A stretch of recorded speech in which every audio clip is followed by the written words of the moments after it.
ఏంటి అసలు me as a ఫోటోగ్రాఫర్స్గా ఇప్పుడు మీరు అనుకున్నవి అన్నీ ఆల్మోస్ట్ కవర్ చేసి ఉంటారుగా. మ్యాక్సిమం అండి. ఈశాన్య రాష్ట్రాల నుంచి ఇటు సౌత్ అన్నీ వెస్ట్ అన్నీ కవర్ చేసి ఉంటారు. సో వీటన్నిటిలో మెమరబుల్ ఎక్స్పీరియన్స్ అంటే ఏది మీకు? ఎందుకు? నాకైతే నార్త్ సిక్కిం గురుదోంగ్మార్ లేక్ అని ఉంది మన చైనా బార్డర్లో. ఓకే. జస్ట్ ఒక 4 కిలోమీటర్స్ అంతా ఉంటుంది. 8,750 ఫీట్ అనమాట హైట్ సీ లెవెల్కి. అక్కడ మన కెమెరానే మనకు పెయిన్ స్టార్ట్ అయిపోతుంది. ఆ వెయిట్ మోయలేం, ఆక్సిజన్ అందదు. అంటే ఆక్సిజన్ సిలిండర్స్ ఉంటాయి అంటే ఎమర్జెన్సీ కోసం. అది మటుకు మన సౌత్ ఇండియా వాళ్ళకి సపరేట్గా అటువంటి ఏరియాకి వెళ్ళిన మటుకు చాలా థ్రిల్ సార్. మేము జీప్లో బయలుదేరాము. వెళ్తుంటే ఒక ఇప్పుడు మనం ఇక్కడ కొండలు అనుకుంటాం, పర్వతం అనుకోండి, అరే వెళ్ళిపోతే ఆ పర్వతం మళ్ళీ ఇంకో పెద్దది అలా అలా అలాగా 18,000 వెళ్ళాకే ఒక 5-6 పర్వతాలు లాంటివి అట్లా పెద్ద పెద్దవి. ఓహో అందుకేనా బాబు ఇంత హైట్ ఉంది అనుకునేవాళ్ళం. అంటే అప్పుడు మన ఉన్నాయి శివుడు ఇక్కడ తపస్సు చేస్తాడు, ఓహో ఇలాంటి బాబు వాళ్ళు ఎలా ఉన్నారా బాబు ఇక్కడ అనుకునే వాళ్ళం నిజం. కానీ అక్కడ చాలా థ్రిల్ సార్. కానీ వెళ్ళరాదు సార్ అక్కడికి. అంటే మనకున్న highest place Gurudongmar lake is the highest ప్లేస్లో ఉన్న లేక్ సీ లెవెల్కి. ఓకే. అక్కడ ఆక్సిజన్ లెవెల్స్ 2-3% ఉంటుంది. ఎట్లా మనకు 17% అంత ఉంటుంది దీంట్లో, కానీ చాలా తక్కువ ఉంటుంది. మనం స్పీడ్గా అంటే వాళ్ళు గైడెన్స్ ఇస్తారు. మనకు తెలియక కొంతమంది ఉంటారు యంగ్ ఉన్నాము ఆడ అవే నడవవాడ. కెమెరా కొద్దిసేపే సార్ ఇక్కడంతా పెయిన్ స్టార్ట్ అయిపోతుంది. ఇక జస్ట్ రిలాక్స్ స్లోగా అడుగులు వేసుకుంటూ ముందుకెళ్ళాలి.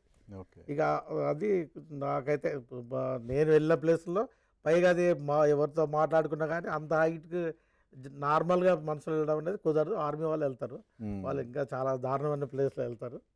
మన మటుకు మనకి ఇదే ఎక్కువ. అంటే మన జనరల్ పీపుల్ సౌత్ ఇండియా వాళ్ళకైతే మటుకు అది డిఫరెంట్ సార్. ఎందుకంటే మనకు ఆ బాడీలో ఆ జీన్స్ ఉండవు, చలి తట్టుకుంటే జీన్స్ ఉండవు. ఇప్పుడు వాళ్ళు అక్కడ ఉంటారు. ఇప్పుడు స్పిటి వ్యాలీలో ఎప్పుడు చలే ఉంటుంది. వాడు మామూలు చెప్పులు వేసుకొని ఇట్లా వెళ్ళిపోతూ ఉంటాడు. మనమేమో అన్నీ ఉంటాయి వణుకుతుంటాం. వాళ్ళకి అలవాటు అదే చైల్డ్హుడ్ జనరేషన్ టుగెదర్ ఆ వెదర్కి వాళ్ళ జీన్స్ అలవాటు అయిపోయింది. ఇప్పుడు యూరోప్ వాళ్ళు కూడా అంతే కదా సార్, ఆ చలికాలం తట్టుకోగలుగుతారు. మనం పోతే అయిపోతాము అంతే. నెలకే వెనక్కి రావాలనిపించింది. చాలా బాగుంటుంది సార్. ప్లేస్ కూడా డిఫరెంట్ ఉంటుంది. ఫస్ట్ ఆఫ్ ఆల్ అంటే ఆ ఏరియాకి వెళ్ళాలంటే పిన్ డ్రాప్ సార్, అసలు సౌండ్ అనేది ఉండదు. ఇక్కడ మన దగ్గర పొల్యూషన్ అసలు ఏముండదు, అసలు క్రిస్టల్ క్లియర్ స్కై. ఆక్సిజన్ కూడా ఉండదు అనుకోండి, అది వేరే విషయం సార్. అఫ్ కోర్స్ ఆక్సిజన్ కూడా ఉండదు అన్నారు. చాలా ఆర్మీ వాళ్ళకు నిజంగా సెల్యూట్ కాదు సార్. నిజంగా ఏం చేసినా తక్కువ. 100% అండి. నమస్కారం అనేది ఎవరికైనా పెట్టగలుగుతాం కానీ వాళ్ళకు నమస్కారంతో సరిపోదండి.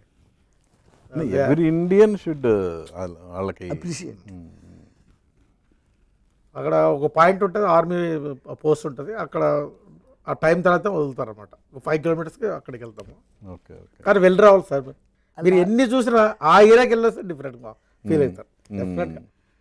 నేను వేరే ఏరియా కూడా వెళ్ళాను, అంటే ఆ బెల్ట్ మొత్తం చూసాను. ఇప్పుడు నేపాల్లో కూడా తిరిగాను కానీ బట్ ఇది డిఫరెంట్ అండి. ఓకే.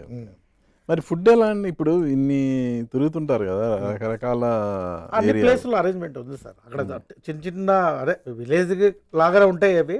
అంత మనలాగా పెద్ద పెద్ద టౌన్స్ ఉండవు. డిస్టిక్ అంటేనే ఇక్కడ ఒక మండలం సైజు ఉంటుంది అంతే. జిల్లా హెడ్ క్వార్టర్ అది. మేము స్పిటి వ్యాలీ వెళ్ళాం కదా, జిల్లా హెడ్ క్వార్టర్ మన మండలం సైజు ఉంటుంది అంతే.